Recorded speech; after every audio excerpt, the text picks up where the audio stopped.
రెడ్డి గారు అవసరం లేదని చెప్తున్నాం. ఓకే, కత్త వెంకటస్వామి గారు ఏం జరుగుతుంది? మళ్ళీ ఒకసారి చర్చ మొదలైంది. మొన్న ఫస్ట్ రౌండ్ మోడీ అన్నప్పుడు, ఇప్పుడు మళ్ళీ అరవింద్ కామెంట్స్ తోటి ఇంకో చర్చ, ఇంకో రౌండ్.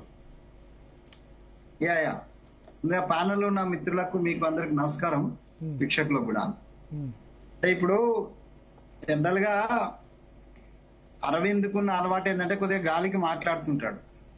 సో దాన్ని అంత సీరియస్ గా తీసుకోవాల్సినంత అవసరం ఉన్నదని నేను అనుకోవటలే. ఆయన స్పష్టంగా ఆయన పార్టీ అభిప్రాయం కాదు, లేకపోతే ఆయన వ్యక్తిగతమో పార్టీనో ఆయన ఏం స్పష్టం చేయలేదు. బట్ ఒక పొలిటికల్ మైలేజ్ కోసం మాట్లాడేటువంటి మాట మాత్రమే.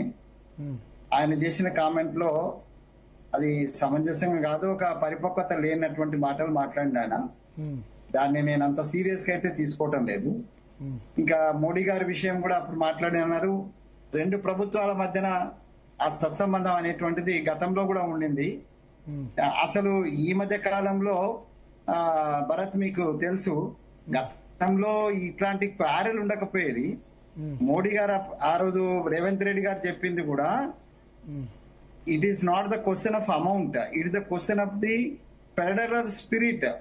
అంటే ప్రతిపక్షంలో వేరే ప్రతిపక్షంలో ఉన్నటువంటి పార్టీ అధికారంలో ఉన్నదని కాకుండా అక్కడ అవసరాలను బట్టి అక్కడ ఉన్నటువంటి ఉదారంగా మా ప్రధానమంత్రిగా ఉన్న మా మన్మోహన్ సింగ్ గారు వ్యవహరించినారు. అట్లానే మీరు కూడా వ్యవహరించన్నారు. It is not the question of the amounts.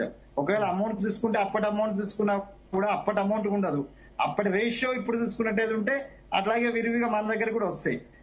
ఎప్పుడైనా కూడా తెలంగాణ విషయంలో నేను ఫీల్ అవుతున్నది ఏంటంటే, మొదటి నుంచి తెలంగాణ ఉద్యమ బిడ్డగా తెలంగాణ విషయంలో కొంత సీతకన్ను ఉన్నది కేంద్రానికి అనేది చాలా స్పష్టం. అది Bharatiya Janata party కారణాంతరాలు, local leaders అందరూ ఏం సమర్థించిన కళ్ళు మూసుకొని కూర్చున్నా కూడా ఎప్పుడైనా కూడా ఈ ప్రాంతం విషయంలో అసలు ఏర్పాటు విషయంలోనే మోడీ గారికి సదాభిప్రాయం లేదనేటువంటిది ఆ అమ్మ మహా తల్లి ఎక్కడ ఉందో స్వర్గలోకంలో ఆ సుష్మా స్వరాజ్ గారి యొక్క పట్టుదల కారణంగా ఆ రోజు భారతీయ జనతా పార్టీ సపోర్ట్ చేయాల్సి వచ్చింది. సరే లోకల్ లీడర్ అది వేరు విషయం, కానీ సదాభిప్రాయం లేదనేది. సో అందుకని ముఖ్యమంత్రి గారు అది చెప్పినారు. అరవింద్ గారు చేసినటువంటి కామెంట్స్ చూడండి. ఇప్పుడు అరవింద్ సువేంద్ తో పోల్చినాడు.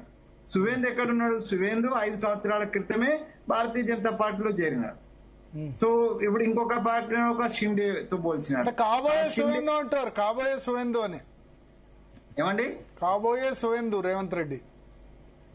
ఇప్పుడు ఏమంటున్నారంటే, ఇప్పుడు ఈయన ఆడ ముఖ్యమంత్రిగా Mamata Banerjee, Suvendra is the second position or the important position. But here the one and only the position is the main personality కదా. ఇక్కడ ఒక ముఖ్యమంత్రి ఉన్నాడు, ఆయన పక్కన రేవంత్ రెడ్డి గారు ఉన్నారు అని అంటే అది పోల్చిన అర్థం ఉంటది.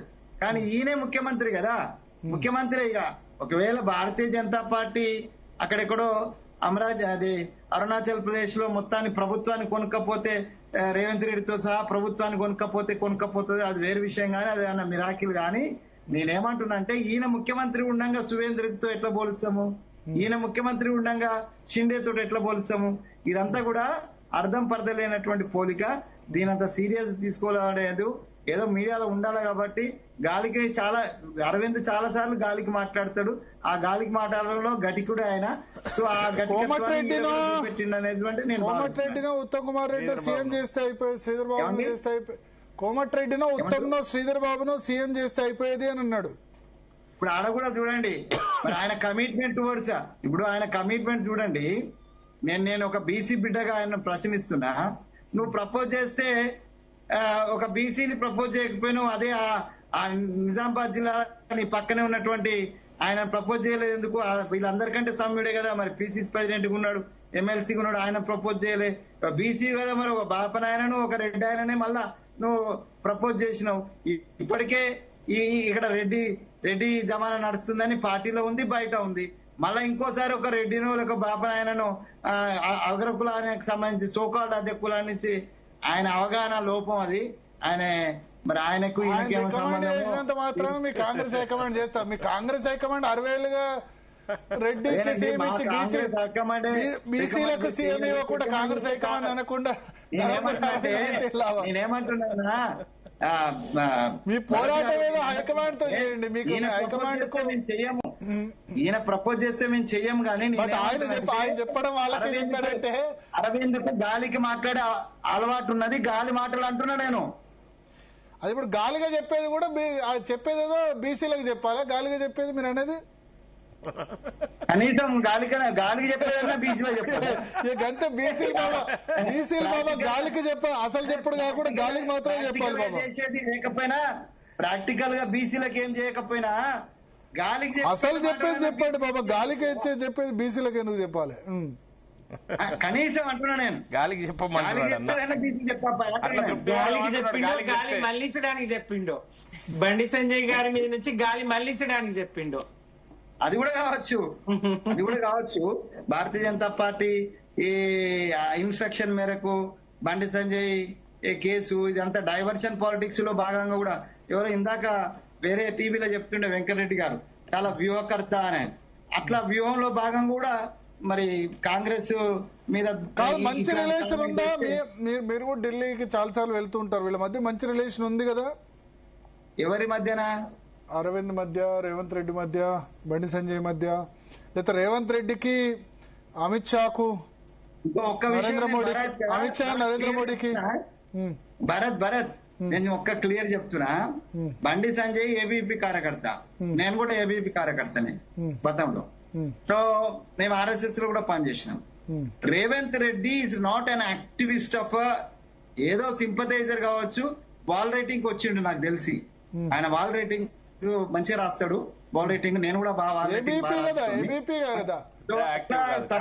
పెద్ద యాక్టివిస్ట్ కాదు కాబట్టి బండి సంజయ్ తో పెద్ద సంబంధాలు ఉండే అవకాశం లేదు. ఎంపీగా ఉన్న టర్మ్ లో 2019 to 24 మధ్య బండి సంజయ్, అరవింద్, రేవంత్ రెడ్డి అందరికీ ఉమ్మడి శత్రు కేసీఆర్ అందరికీ అప్పుడు ఉమ్మడి శత్రు కేసీఆర్ కాబట్టి మంచి రిలేషన్ ఉండే. నేను అగ్రి విత్ యూ. ఎంపీలుగా ఉన్నారు కాబట్టి స్నేహం ఉంటే ఉండొచ్చు. స్నేహానికి ఈ పార్టీలో లోపల ఉన్న అంశాలు చెప్పేంత ఇంటిమేసీ ఉంటదా అనండి? ఉండదు. ఒక పార్టీ ముఖ్యమంత్రి స్టార్టింగ్ లో అదే ఏంటంటే స్నేహం ఉంటే తప్పు లేదు. అసలు వేరే పార్టీలో ఉంటే తిట్టుకోవాలా, ఒకళ్ళని వాళ్ళు తిట్టుకోవాలని చెప్పాను నేను. రాజకీయాలు నేనేమంటున్నా, రాజకీయాల్లో శత్రువులు ఉండరండి, పోటీదారులు ఉంటారు, ప్రత్యర్థులు ఉంటారు, పోటీదారులు ఉంటారు. రాజకీయాన్ని నేను శత్రువుగా ఏం చూస్తలేను వేరే పార్టీని. నేనైతే ఇప్పుడు చూడను. రాజకీయం అని అంటే ఈ ప్రజాస్వామ్య సిస్టమ్ లో పోటీదారులు ఉంటాడు, ప్రత్యర్థులు ఉంటారు, కానీ శత్రువులు ఉండరు. నేను మిత్రత్వాన్ని నేను కించపరచలేను. వాళ్ళ మధ్యన మిత్రత్వం ఉండడం, వాళ్ళు ఎంపీలుగా ఉండి చాలా కలిసి మంచి మిత్రులుగా ఉండడం నేను తప్పుపట్టడం లేదు, ఎవరైనా తప్పుపట్టాల్సి అక్కర్లే. కానీ ఒక పార్టీ లీడర్ గా ఉండి, ఒక పార్టీ ముఖ్యమంత్రిగా ఉండి ఇంత ఇంటిమేసీ లోపల చూపిస్తారనేటువంటిది అవాస్తవమైన విషయం. అట్లాంటి అవాకులు చివాకులను నేను ఒప్పుకోవటం లేదండి. Okay okay. ఇప్పుడు నేనేమంటున్నా సార్ అంటే భారతీయ జనతా పార్టీ పైన ఎప్పుడు ఏదో ఒక రకంగా ఒక